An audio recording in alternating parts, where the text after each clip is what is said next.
Hi everyone. Okay, it looks like everyone is in. So let's go start. Okay. Hello everyone and welcome to our International Students Career Workshop. It's great to have you all here and we are excited to connect with you. Today, we are going to have a conversation with two outstanding alumni, Tongtong Chi and Roshini Arang. Tongtong cohort 18 operations manager at TikTok, and Roshini cohort 22 communications specialist at Akamai Tech. This session is designed to help international students prepare for the career fair on April 17. They will share their career journeys and offer guidance on navigating challenges step by step. We are looking forward to a great discussion and can't wait to hear your questions. Before we dive into more details about the discussion, let's go over a few quick housekeeping notes. This session is being recorded. You are able to access it later on the Complete YouTube channel, so feel free to introduce yourself if you in the chat and drop any questions you have throughout the session. If you are comfortable, you're welcome to unmute yourself and ask your question directly when the time comes. Otherwise, just send it in the chat and we will make sure to ask you for it. Join us today. We have some of our amazing alumni who will be sharing their experiences as international students. Tong Tong, Rashini, could you introduce yourself and share a bit about your experiences? Yeah, sure. I can start first. Hello, everyone. My name is Tong Tong. Like Sophia said, I'm cohort 18. I graduated in 2020 at the beginning of the pandemic. So before graduating from Complete, I started intern at SAP. And then after I graduated from Complete, I secured a full-time job and continue working at SAP for over 3 years. And now I'm working at TikTok. Nice. Rashini. Hi everyone, my name is Roshni Arun and I am from cohort 22. So during the course of the program, I did my internship with Applied Materials in 23 and I graduated last year in March. And last year after I graduated, I started working with the Washington State Department of Commerce. I was working there as an organizational development and communication specialist. And very recently, this year in January, I started working with Akamai as a communication specialist. Nice. Thanks for your introduction.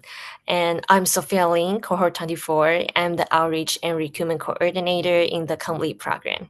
And as an international student, I am also really excited about today's conversation. So let's explore the topic further with our next question. I want to ask Tonton, you started your internship at SAP while you were still at Complete. How did you transition that into full-time role? And later, how did you pivot your career from SAP to Amazon and then to TikTok? Yeah, sure. So first of all, I think everyone has their own path. So for my case is, I started my intern during the first summer at Comlead. And then after that, my internship got extended twice with the same team because they do not have headcount and I can continue intern with my CPT. So that's why my intern got extended twice. And then the following year in 2020, around January, I started to have a conversation with my manager about the full-time opportunity. But back then, there's no headcount. So they offered me to maybe convert to a contractor. So which means that I can still working with the same team with my CPT, but just not a full-time, will be a contract position. And then I being very transparent with my manager back then. And I told them that I'm an international student and I need visa sponsorship. I can work as a contractor, but in long term, I need a full-time position. So I think I'm very grateful that my manager back then, and we are still very good friends till now, that they're very supportive and they know my situation, and including my manager and also my co-workers, my mentors, they started to helped me ask around whether there's any internal openings within my company, so within SAP. And my manager helped me send out an email to all the leadership back then and saying that there's a intern on my team, and he introduced me to different leaders and asked whether they have openings. And then after that, I got two positions interviews. And after going through the interview, I got the offer, and then I picked the one that I've been working on for over 3 years. And then after that, so for Amazon, I would say my skill set as SAP and what I've been doing at SAP was exactly what Amazon team was looking for back then. So that's why I think I got hired, because I know how to use the tool, I know how to build a program from scratch, and I did exactly the same thing for over 30 plus markets at SAP. So then I worked at Amazon for a year and a half. And then TikTok back then grew so fast in Seattle. A recruiter reached out to me on LinkedIn. So I started the conversation. And then after that, I thought, why not trying another new role, which is very different from what I've been doing for a little bit over 4 or 5 years. So that's why and when I started to work at TikTok in 2023. Got it. It sounds like you really navigate the transition really thoughtfully. So, like, what about Roshini? You worked at SAP in India for 6 years, and when you began job searching in the US, how did you navigate your way back into the tech industry? It looks like you initially started at the Washington State Department of Commerce, which is the nonprofit sector. So, how did that experiences shape your career path? Sure. So I actually had prior experience of working in a tech company. So actually, I did my bachelor's in engineering. But then when I was in SAP, I pivoted into communications and change management. And that's the reason I came to the US to pursue my master's. But when I was actually searching for a job, I did my internship too in a tech company. I did it with a semiconductor company called Applied Materials in the Bay Area. But when I was starting to look for a full time job, the market was not great last year. It's almost like how it was this year, right? So I did not have a lot of filters. I just thought that I should be open to exploring any option that comes my way. That's the reason when I first started applying for jobs, I just applied for all roles, but I was very specific. I was not specific on the sector, but I was specific on the role. I was very intentional that I wanted to work just in internal comms or in change management or employee engagement. So these were the three buckets that I was looking at, but I was open to exploring different sectors. So that's why I went ahead and took up the Washington State Department of Commerce. I kept looking for a tech role. That role was great, but it's just that they were not providing visa sponsorship. They said they were, but they really hadn't worked with a lot of immigrants before, so they didn't know how to navigate that route. I was facing issues with taxes. I was facing issues with like tiny nitty gritty things because they just weren't aware of it, right? So that's where the problem was. But luckily for me, I just kept doing a lot of interviews. I kept going until the last stages, but nothing really materialized because there were a lot of candidates out in the market and there were really experienced people who were applying to like mid career or like very beginner roles. But luckily, Akamai happened to me at the end of the year. That's when I started interviewing with Akamai. And thankfully, I got the Akamai position towards the end of last year and I started working with them this year. Nice. I think like your job searching strategy is really helpful. So let's dive a bit deeper. Let's move on to our next question. So, what were the biggest challenge you faced as an international student transitioning into your career, and how did you overcome them? Tonton. I think to me, I would say there are two types of challenges. So one is as an international student, how to connect my experience in my home country to the local experience here, or how to connect my own background, cultural background, to the local culture here. And secondly more like from the immigration perspective, because like Roshini said earlier, many of the employers or organizations, they do not familiar with the whole sponsorship process. So my experience may sound very smooth, but I'm actually the first person that my team or my department sponsored for H-1B, although it's a large organization, because many people who already be very experienced, and when they join the team, they already either got H-1B visa or they're local. So it's especially for non-tech roles. So I think for many companies, for technical positions, there's a more standard. Like when you join the team, there's a process for you. Or for some companies, there's a process for you ready after the hiring process. But many organizations, they may not know how to sponsor you, but it doesn't mean that they do not want to sponsor you. So I would say for immigration challenge, it's just something that we need to do more work, but it doesn't mean that it won't work out. Good, nice insight. So how about Roshini?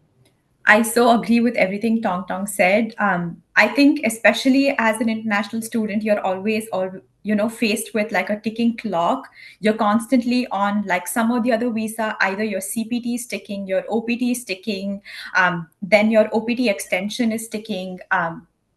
But many of them actually know it. Like Tong Tong said, if it's a big tech company, they usually have attorneys in place. They have a smooth process. There's nothing that you have to worry about. For me, I can see a huge stark difference between my previous role and this one, because that's where I had to pay my SSN and Medicare taxes. I wasn't really aware as an international student that I do not have to pay SSN and Medicare taxes. But when I went and tried to just let them know, they kept saying that no, this, like, you have to pay these taxes. Even when I provided them the IRS link, that's something that they failed to do for me because I was the only person. There's no way that they knew about it. But in my current role, they already have like attorneys. They reached out to me about my EAD card, they reached out to me about my H1B. They took care of all of the documentation, and it was hassle free. So I just feel like there are two different sides to a coin. That's when you're in the company, but even when you're trying to look for a role, I think there are challenges when you're faced where some roles say that they don't provide sponsorship, so that really cuts down your chances of applying to a lot of roles. And then there are some roles where you're constantly in the confusion of, should I actually tell them that I'm an immigrant? Should I tell them that I will require sponsorship at some time? Should I check this box or should I not check this box?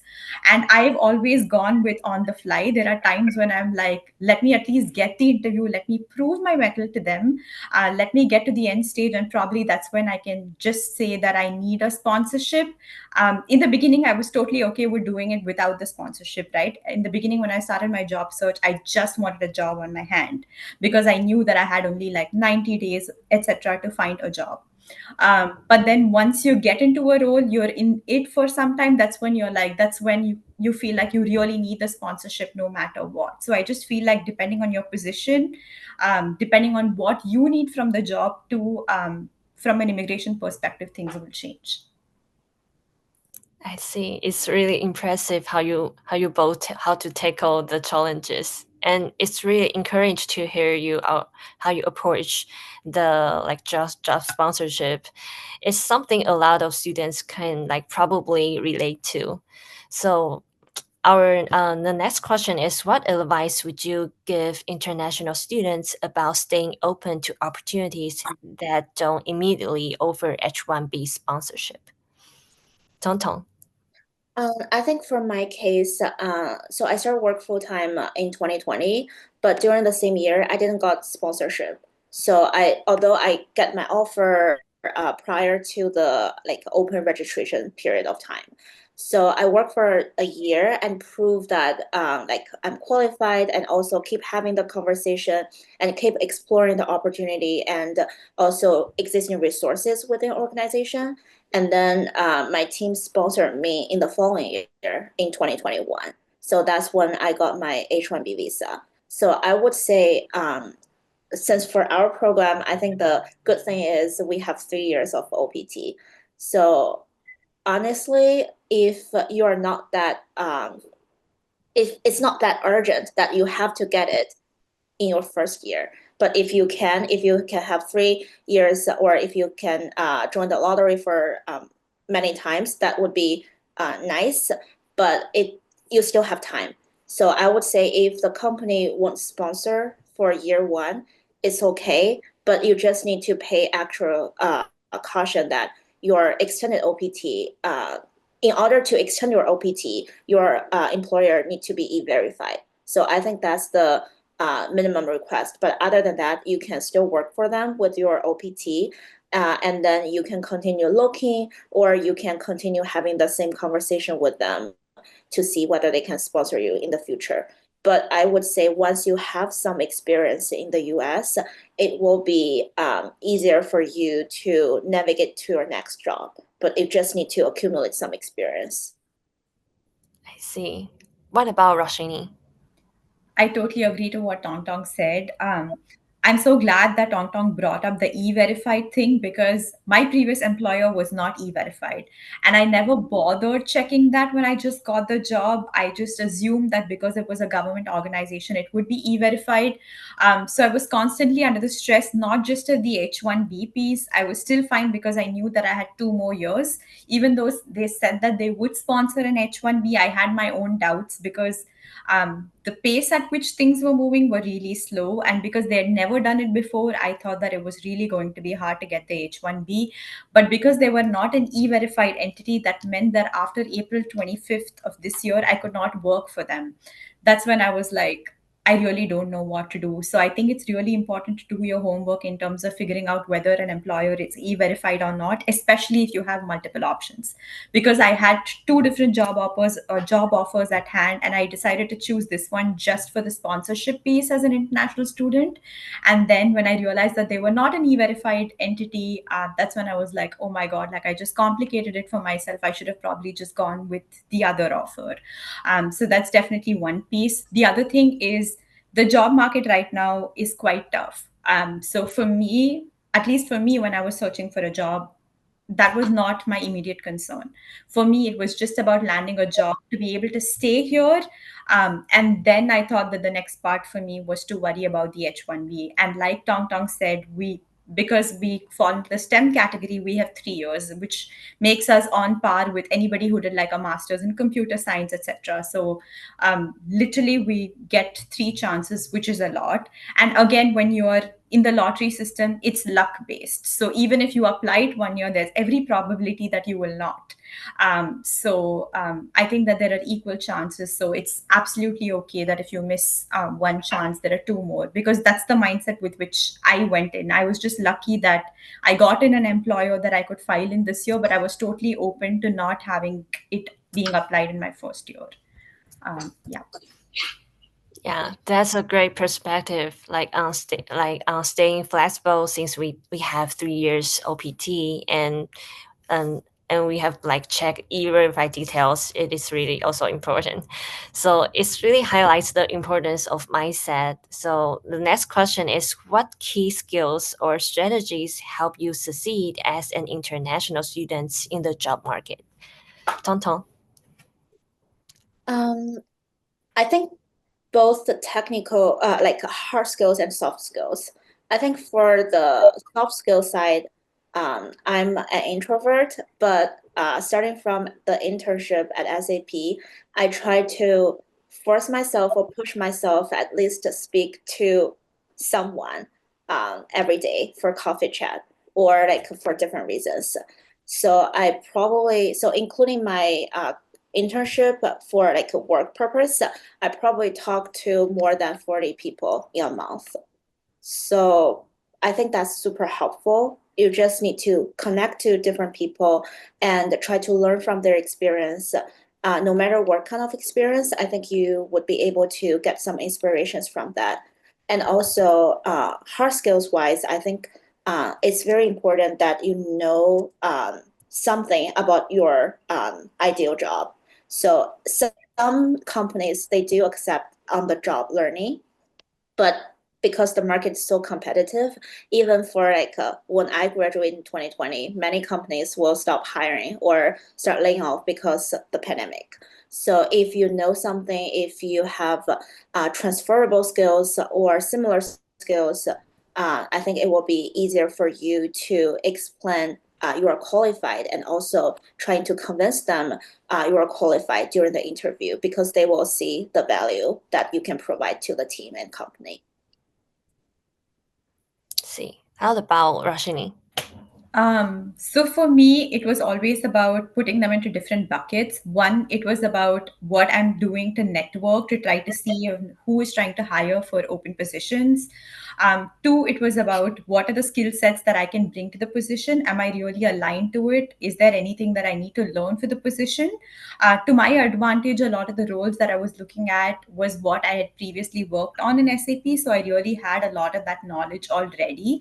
So it was really about preparing and being intentional with my interviews. And three, it was about really going prepared to your interviews when you get one, right? So definitely these three aspects for me. And especially when you go into an interview, one of the things that I really missed doing earlier on was being prepared in terms of doing your homework, not just about the role, but about the company and about the team. That's something that I often so missed. I assumed that if I just learn about the role, it would be more than enough. But I realized that when you do your homework about the company, it really makes you stand out. You know what technologies that they're working on. You know what events the team recently attended, and if you could just throw in a word or two in your meeting, it really shows the amount of effort that you put in. And also really being intentional with your applications when you apply for positions. I've tried both methods where I just tried to use one resume and apply for numerous jobs, but that did not yield me results. Again, there are two different schools of thought here, but for me, quality over quantity always worked. I always tried to tailor my resume, especially to the roles that I was deeply passionate about. I spent at least 40-45 minutes tailoring my resume to each position. It will take time. It is going to take time. You cannot apply to like 50-60 positions. You will apply to fewer positions, but the quality of your application really drastically goes up. That method really helped me for my internships, and it absolutely helped me even with the job search. And trying to reach out to people on LinkedIn, people will not judge you. It's totally okay. I was not somebody who used to ping people. I talk a lot. I am friendly, but I'm not that person who's just going to creep into somebody's LinkedIn message. But I did that on my internship search. I did that on my job search.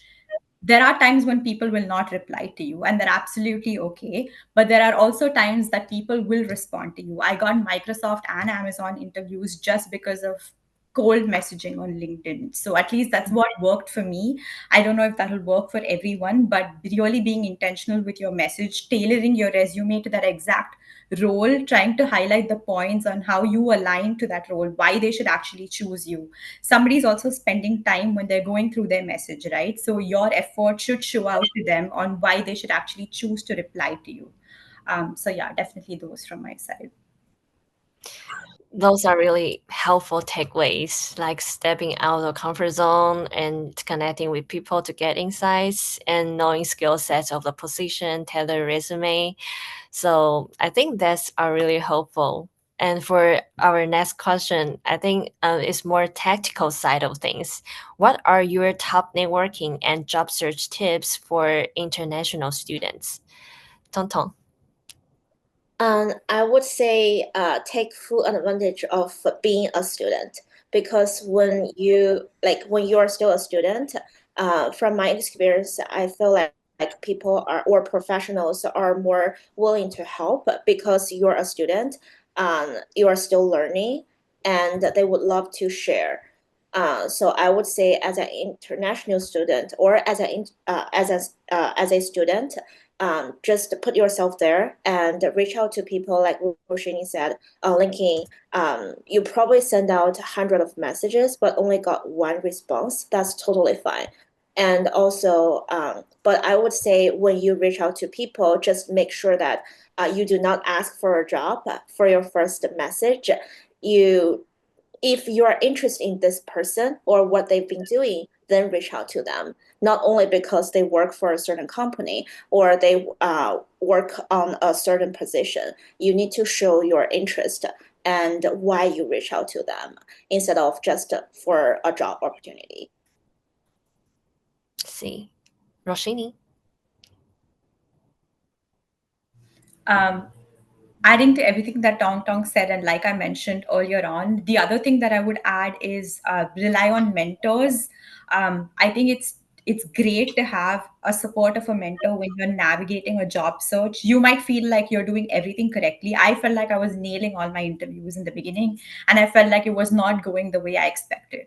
And when I went back and I like retrospected, I realized that there were key elements that I was missing out on. Maybe I was just too fast. I was not answering questions the way I had to.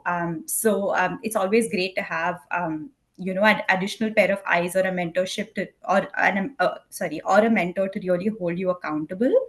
And the other thing that I would add is really do mock interviews with your peers. It's just going to help you prepare for a particular role better. It'll just give you insights on what are the common things that you should improve on, or you'll probably learn what somebody else is doing that you should try and do.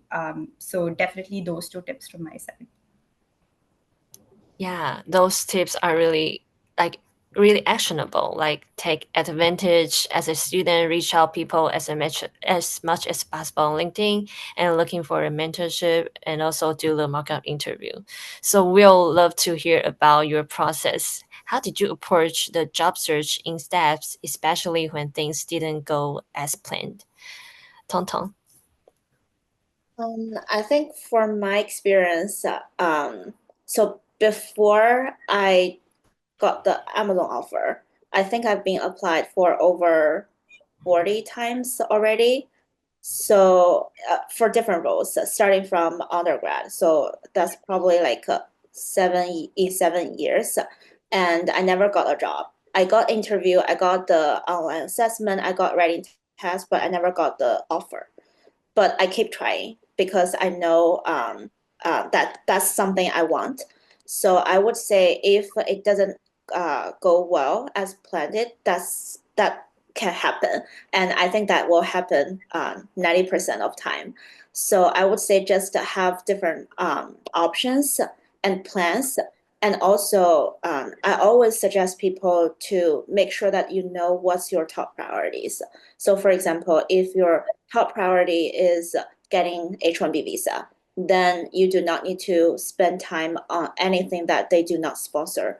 But if your goal, your priority is to gain as much as experience as you can, and then you should open to all different kind of opportunities.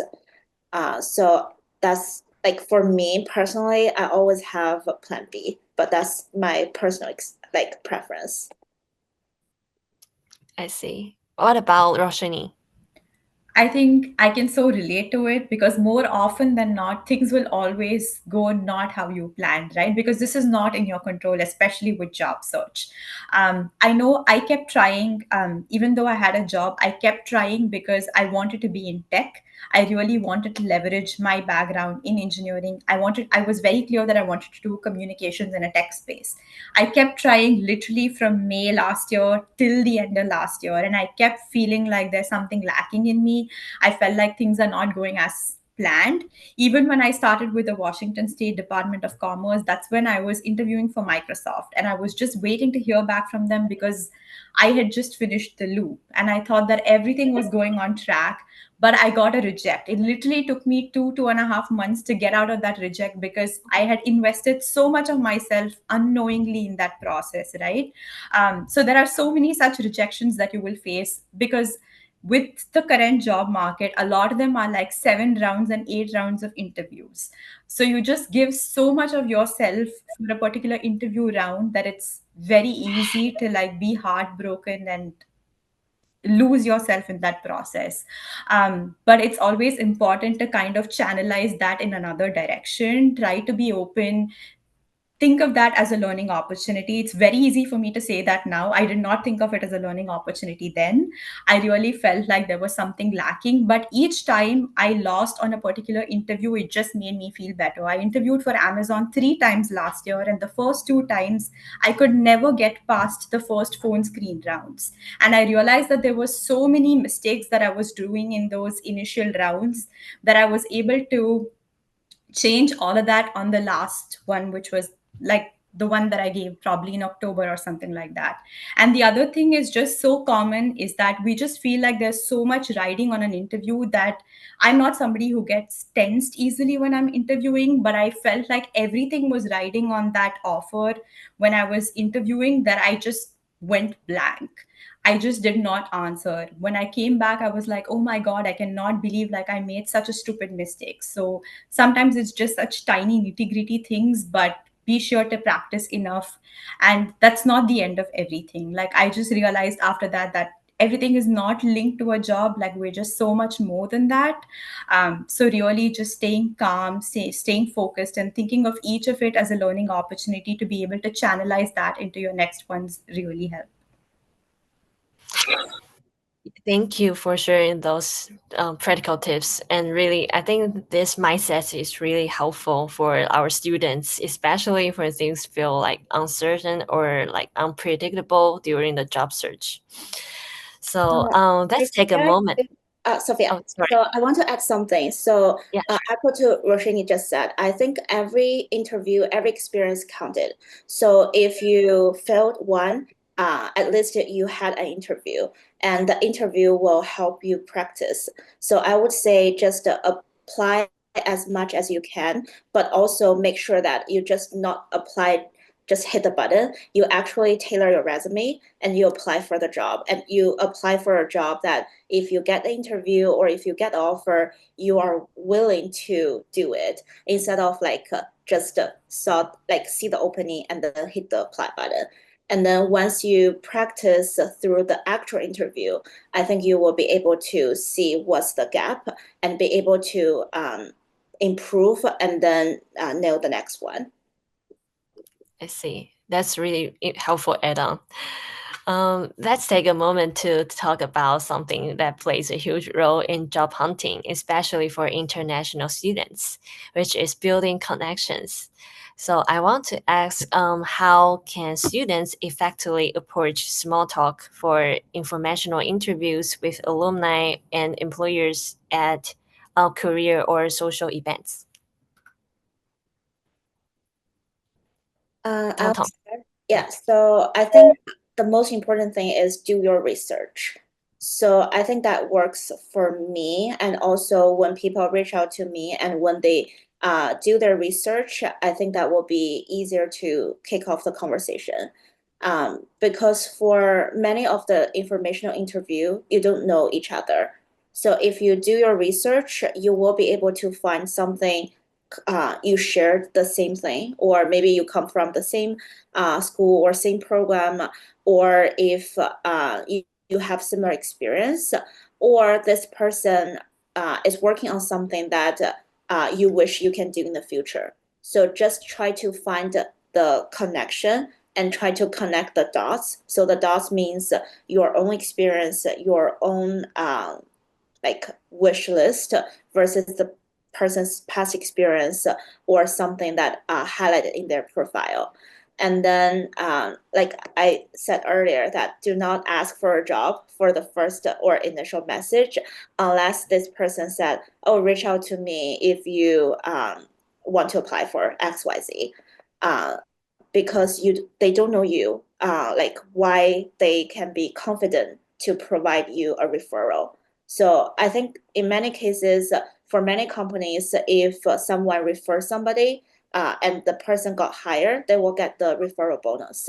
So that happened, but it doesn't mean that everybody is willing to sponsor or virtual for someone they don't know at all. So I would say do your research and try to uh, at least have a conversation with them before you brought up that you need a job.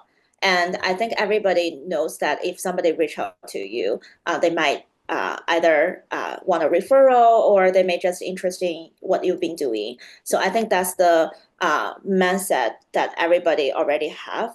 So if you don't mention that you want a job, you can just kick off the conversation, and then maybe the person who had information interview with you, they will bring up that, oh, are you looking for a job, or are you interested in XYZ? Maybe I can help. So I think that will naturally happen sometimes. See, Rashini. I think again for me, it really depends on the situation and whom you're really trying to reach out to. If it's like if somebody else has put you in touch with another person, it's really random to ask for a job right at the beginning.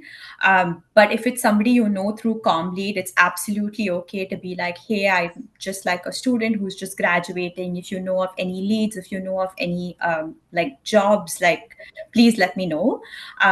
And again, there are a lot of events sometimes which happen for communications, like which really happen for core communications. Those are great events where you can really meet other industry professionals, where you can meet peers who are searching for jobs, or you can just learn about what's really happening in communications, right? And sometimes unexpectedly people will be willing to put you in touch with different people. I remember interviewing for an internship position at one point. They said I was really overqualified for that position, but that's when I mentioned on how I'm an international student, my clock is ticking. And she said that, but I know somebody else who was doing internal communications. If you're really trying to search for a job, I can try to see if they can help you. And that purely went in the job search method. That person told me, again, I don't have any roles, but I can put you up in contact with two other people. Sometimes that's how you really try to like grow your network. It's not ultimately not everybody will help you find a job, but you will probably learn what's happening in the market. You'll get to know whether their companies are actively hiring, and sometimes they might put you in touch with somebody else who might not be able to help you with a full-time position, but it might be a contractor position, it might be an internship position. But especially when you're just starting out, at least I was really opening to exploring multiple options. I was totally okay to leave my full-time position and move to an internship position because it was with a big tech company. I was okay with making that gamble only in the hope that it would be converted into a full-time position later. But that's a call that I took. I'm not saying that that's the right way. Of course, it was going to be really risky. It was just going to be 20 hours a week, but I just thought that it would strengthen my resume much more than the other role did. So sometimes just be open to exploring different roles. And yeah, I just feel like even my mentors put me in contact with other people who have been doing communications. And sometimes there are a lot of people within Comlead who are working at great companies. So I would really reach out to them like, hey, I applied for a position at your company recently. I just want to learn more about the company. I want to learn more about what you are doing in your role. So that really helps as well. That's a great starting point. Being polite and have a conversation to make a good connection first, and being open minded and be curious about the job opening. So, like, say if I am at a career fair and see an employer representative, how should I start a conversation? What are good questions to ask? And is there anything should I avoid? Tonton. I think for the career fair or like any event, I think before you go, you at least prepare like people would call it elevator pitch, or like more like a self introduction, but in short, like within 30 seconds or something, because you may say in the actual career fair, there will be a long line in front of each employer. So each person may only get a few minutes or even like 30 or 30 seconds or something. So make sure you highlight yourself and you include what your strength is or your background in the first introduction. And also make sure you do your research, because I think for each career fair, they will share a list of employer who will attend the fair.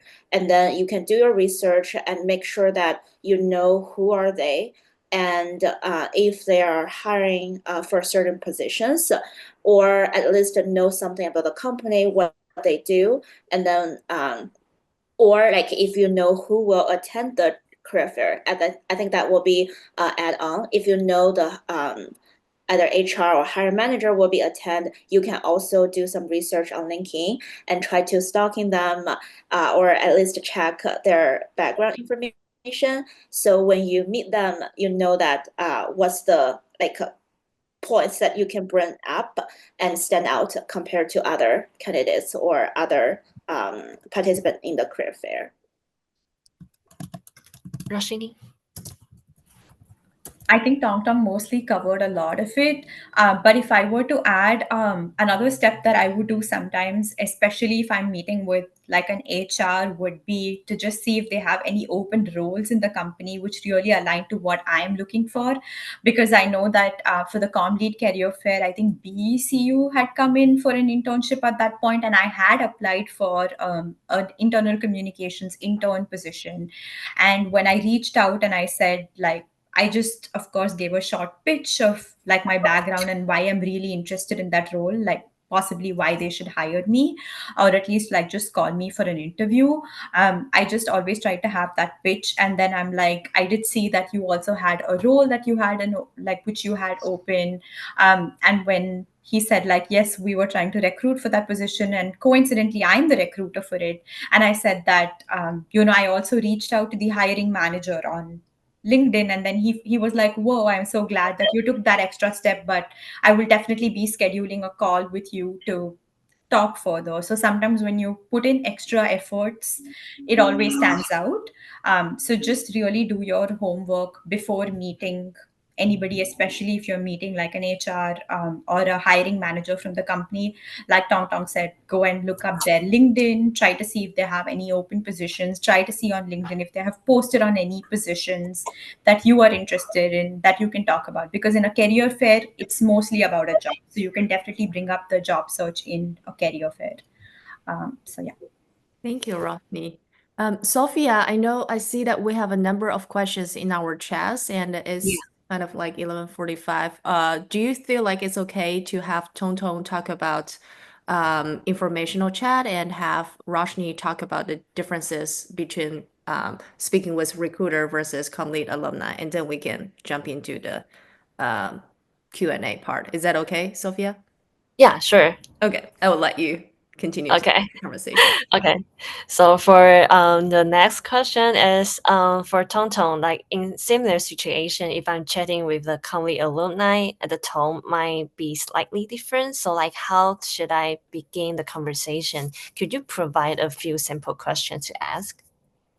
Yeah, sure. I think it depends on what you're trying to learn from them. So if you're looking for advice while they're in the program, you can definitely ask how their experience like within the program.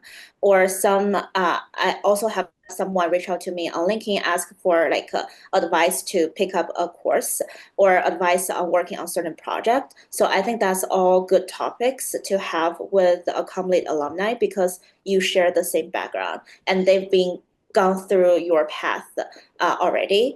And if you're looking for more like a professional advice, then definitely do your research and see if you're working on something in the future that they've been already working on, or if you're just curious about what their day-to-day like and you're not sure whether this is something you want to pursue, then definitely ask questions and show your interest and show your curiosity.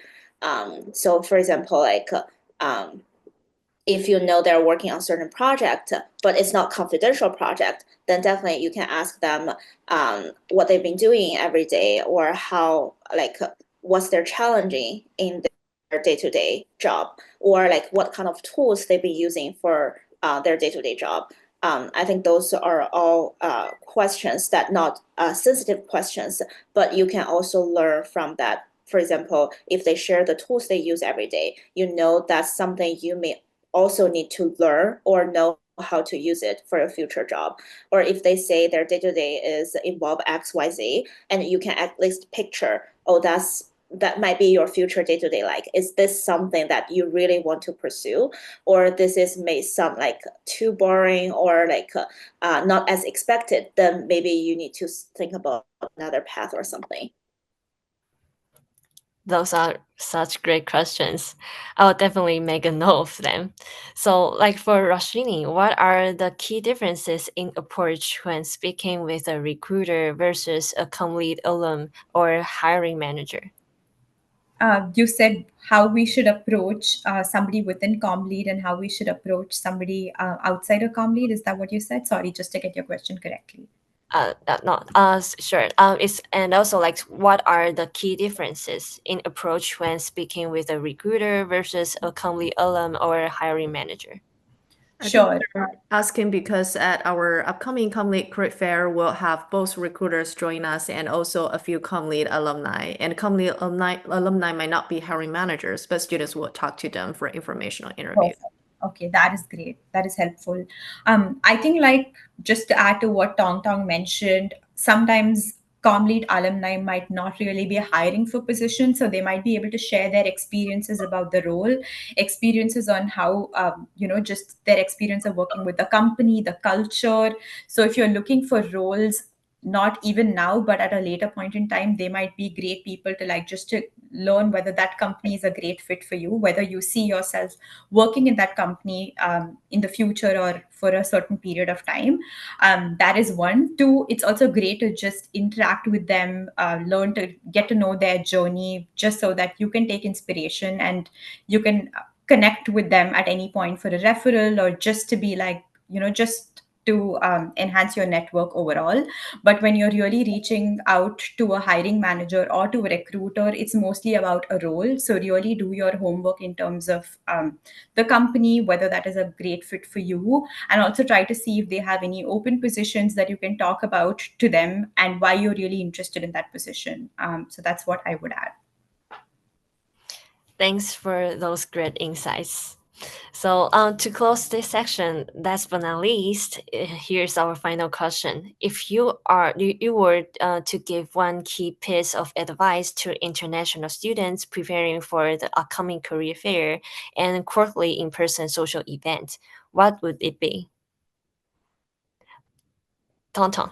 I think one is I would have two. So one is do your research, prepare your introduction, and two is make sure you also do your research about the immigration policy and get very familiar with what's E-Verify, what's CPT, OPT, STEM OPT, H-1B visa, green card process, because sometimes a, a organization or like representative may ask you whether you need a sponsorship, then you definitely need to be honest to that you need a sponsorship, but you can explain to them that without a sponsorship, you can still work for them legally and authorized for 3 years or something. So I think that's something that you can prepare instead of like when they ask you, you may like go blank or something, or like may say that, oh, you might lose that opportunity. And also, I remember on the ISS website, they do have something called employee letter. So you may also download them. And if it's in person, you can also print it out and bring it to the fair or networking event as like something that in your back pocket. If it's virtual, definitely you at least have something to use as a reference when you explain to them. Got it. That's really helpful for this kind of resources. I even don't know this. Okay, so for now we'll love to dive into the questions you share in the chat, and we will do our best to go through as many as possible. But due to time constraints, we might not be able to cover them all.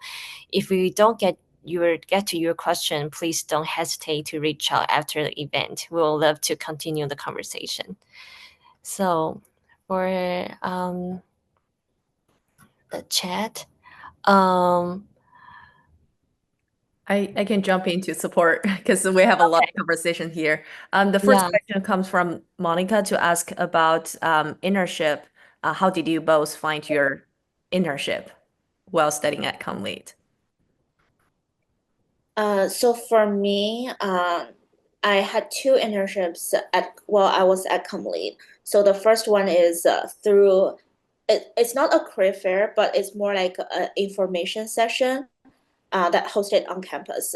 So the organization came to the campus and host a session. So I reached out to them after the session and also start the conversation. And then I got the opportunity.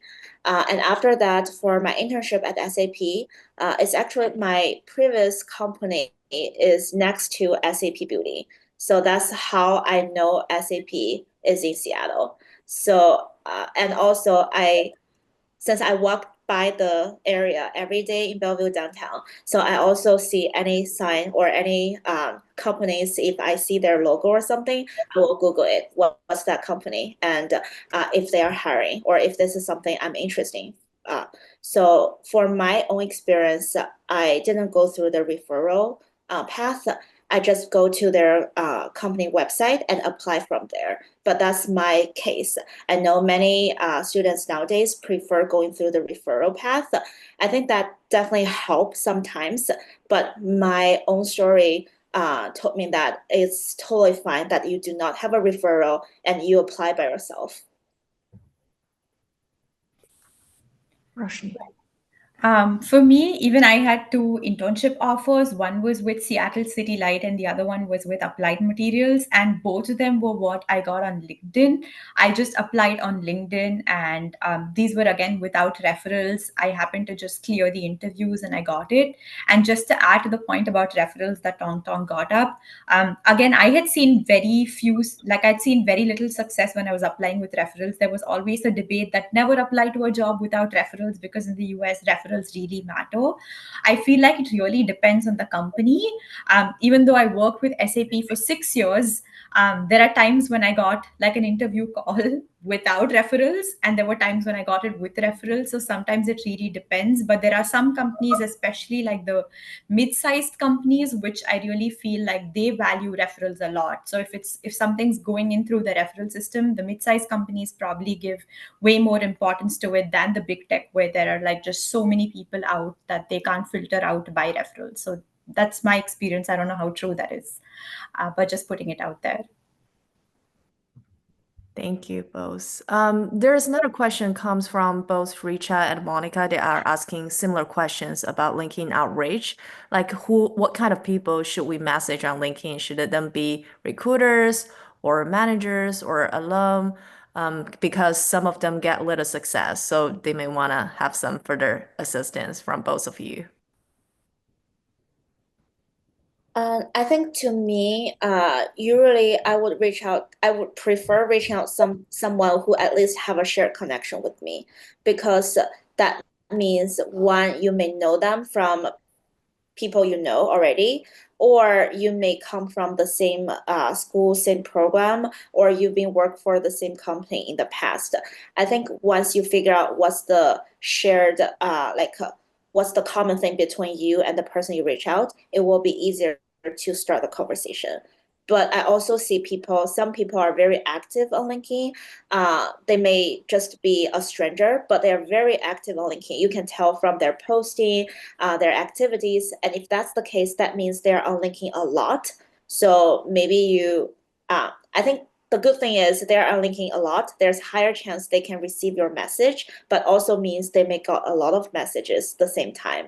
And if you see some that are not active on LinkedIn and you message them without hearing back, so there's higher chance that one, they do not use LinkedIn or check LinkedIn that often, or two, that maybe they just not see it. So don't feel disencouraged or feel sad if somebody do not get back to you, because somebody may have like tens of or hundreds of messages a day. So it's totally fine that they do not respond to you, but it's also okay that you keep reach out to more people. But just make sure you tailor you tailor a resume, you tailor a message. I had a slightly different approach. I remember somebody telling me that it's not nice to randomly pop into somebody's message box with requesting for a job, but I never cold messaged people requesting for a job, but if I see them post about a particular job that I was interested in, then I would send them a personal message. I was very hesitant in the beginning. It felt really weird. It felt like I was like begging for a job, but then it worked for me with my internship search. So especially if I'm seeing somebody post about a job that I'm interested in, I never commented on it. But because I could not, there is not much that I could put in a comment, but I always personal message them. I DM them saying that I'm really interested in this position. This is why I feel like I'm a great fit for that position. I would try to say why I'm interested in the position, my background, and how I can add value to that position. But that really helped me at least getting interviews. There were times when people did not respond, and like Tong Tong said, in the beginning I was always disheartened, but then I mentioned this to my mentor, and then my mentor was like, I just posted about like one job, two jobs the other day which were not even on my team, and my DMs like just shot up. I had like 250 odd like connection requests. I had like 100 plus people messaging me. And of course, I cannot reply to everyone. That's when I was like, okay, that makes sense. The way there might be just so many of them like me who are reaching out. And sometimes I have had people like really respond to me. And sometimes people have not responded, but I ended up getting like an interview for that position. So it really depends. But I'd always intentionally message when I see them post about a particular job that I'm really interested in. Perfect. That's what I did. And for Com Lead Alum, I would just try to send them an email and say, like, I would just like to talk about their experiences. And there has also been situations where I've reached out to Com Lead Alums to just learn about their company because I had an interview coming up with their company that they were working in. So they've really been of great help where they've just given me insights about what I should keep in mind when I'm trying to interview for a position with their company. So they're great even when you're interviewing for a company as well. Perfect. Thank you, Roshni. Monica is also wondering about your experience with Comlead Crit Fair. I know Tong, when you were here, we don't have a crit fair, but Roshni, you did attend our virtual crit fair one time. Do you want to share a little bit about that to help students be prepared? Yes. So just to add, like how I did before, really do your research about, because with the Comlead Career Fair, you can really see who's coming into the Comlead Career Fair. So spend some time going up and seeing them up on LinkedIn. Ask them if they are really hiring for any positions that you're interested in, because even in communications, we just have so many different buckets. There are so many different roles. So really be intentional with the role that you're applying for. What I've really seen little or no luck to is when people try to apply for multiple different kinds of roles with the same company. That's when they feel like you're just applying to everything and you're not clear with what you want. So really being very specific and intentional with the roles that you're really looking for, drilling them down to one or top two, and just really going prepared about the company as well. Why you're really interested in that company, why do you want to work for them, and how can you bring in value to the particular company in what ways. So yeah. Thank you, Roshni. I will add on one quick tip here. Make sure that you are scheduling one-on-one and group sessions on Handshake because it's virtual on Handshake. So first come, first serve. Go to set this up. And the last question comes from Len Yi. Um, Probably this could be for Tong because you have been working for many years. Len Yi is wondering, how do you like your early years in the company as an international employee? Do you feel pressure with evaluation, promotion, or salary negotiation? I think that's a really great question. So for me, working at SAP is kind of my first formal full-time job after graduation. So I did work a little bit in between my undergrad and grad school, but that's only for like less than half years because I graduated earlier. At first, definitely I feel pressured because one is I'm not very confident with my language, especially in working settings.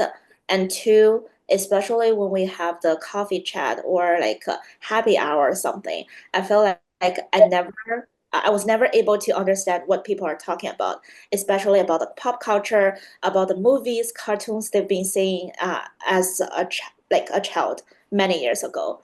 So I think that's so. At first, I'm very struggled, but then I kind of accept it because if I share something with people who are not come from the same background as me. They may not know the same like drama I've been watching or like songs I've been listening to. So it's totally fine. But I will still show up. I try to engage whenever I can, but I'm totally okay if I just sit there and listen.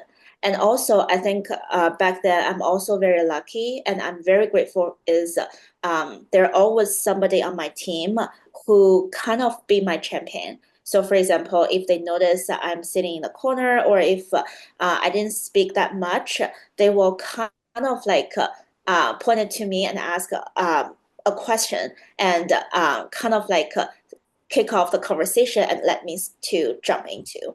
So I think that's really nice. And also, as an international employee, so it really depends on where you work because for my case, my first job, I'm kind of like the only person who are not a native speaker on my team. And also I work with people from all over the world because it's a global team. That's why like later on I didn't feel that pressure because I work with people from Mexico, work with people with from European or all different kind of countries. And maybe they're like English is not their first language as well. And also, I think for the promotion or salary negotiation, the first time conversation is really hard.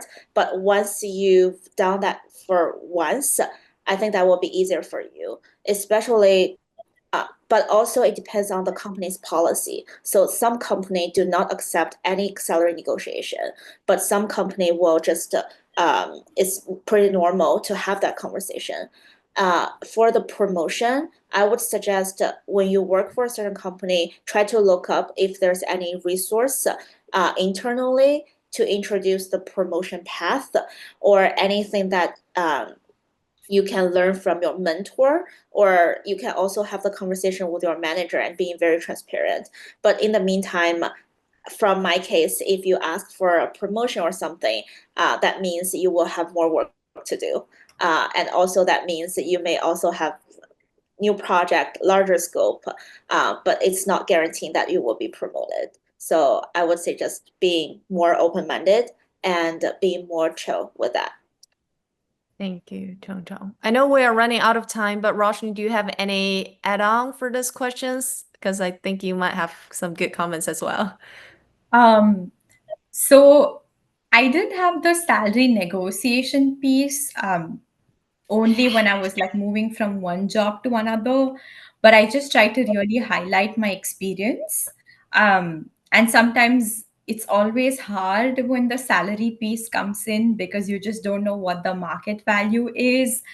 You don't know how much like peers are getting paid. So sometimes it's often hard. But for me, what worked was really trying to showcase like my background, like my prior experience, and really showcasing how that would be helpful. And especially in the current market, sometimes like there's a really hard stop, but that should not deter you. Like just don't go to the point that you're going to annoy them, but try to be really firm where you can stand your ground to help with salary negotiation. Sometimes people come to a midpoint where like neither you win nor the other person wins, but it's still a win for you because you still get a little bit more. But always asking for RSUs instead if they can't pay out like in your base salary. Something another friend told me, he said like if they can't always like just give you base, like try to ask that in stock instead. So if there is an option, that's another path to explore. Thank you, Rashini. I think there will be. I think it's all cover our questions. So like I'm going to close the section. Thank you so much for to Tong Tong and Roshini for sharing their experiences today, and of course to all of you for joining us and bringing such thoughtful questions. We truly appreciate your time, and we hope this workshop provides you with valuable insights and prepares you for the upcoming career fair. The recording of this session will be available on the ComLead YouTube channel soon, so you can revisit any details you might have missed. And as always, feel free to reach out to any of our channels we have shared in the chat. We'll stick around for a few more minutes so you can save the contact information. And thanks again for being here. I hope you gain a lot of insights. Thank you, everyone, for joining us. Have a good one. Thank you. Thank Thank you. you. Bye. Oh. Thank you for the great insights. Thank you, Monica. Thank you, Monica. Thank you. Oh, this is so good, Roshni and Tonton. This is so good. Yeah. We should do this every year because international students, they really don't know about this immigration policy and they that get stuck when things happen. So this will help them to be well prepared, in advance. Super helpful. Thank you both. Thank you for having us. Thank you. Definitely very helpful. Thank you, Richa. And a lot of it was actually what we navigated through it ourselves, Liao. So sometimes I did not know about E-Verified at all. Like even in June last year, even like 2, 3 months into my current role, when somebody else told me like on your STEM OPT, like you really need on your extension, your company needs to be E-Verified. That's when I was like, what is E-Verified? Right. That's the first time that I hear about it. That's what I'm So sometimes like they're just tiny nitty-gritty details that we don't know. But yeah, always glad to help. Thank you for having us. Thank you. Yeah. Are you planning to join our Fridays social hour on campus? I am No not worries. sure because my partner is here and he leaves on Saturday. Oh, I see. So I doubt, but I will really try coming in for a bit. No worries about it then. Yeah. And hope you feel better, Tonton. Yeah, thank you. Thank you. With RTO5, I don't think I have time to go to the campus that often. So I really miss the old days. Yeah. Oh. No worries. Yeah. Yeah, hope you get well soon. Get well. Thank you. Yeah. And looking forward to your updates maybe next year. Later this year. Okay. Have a good one. Thank you for joining us.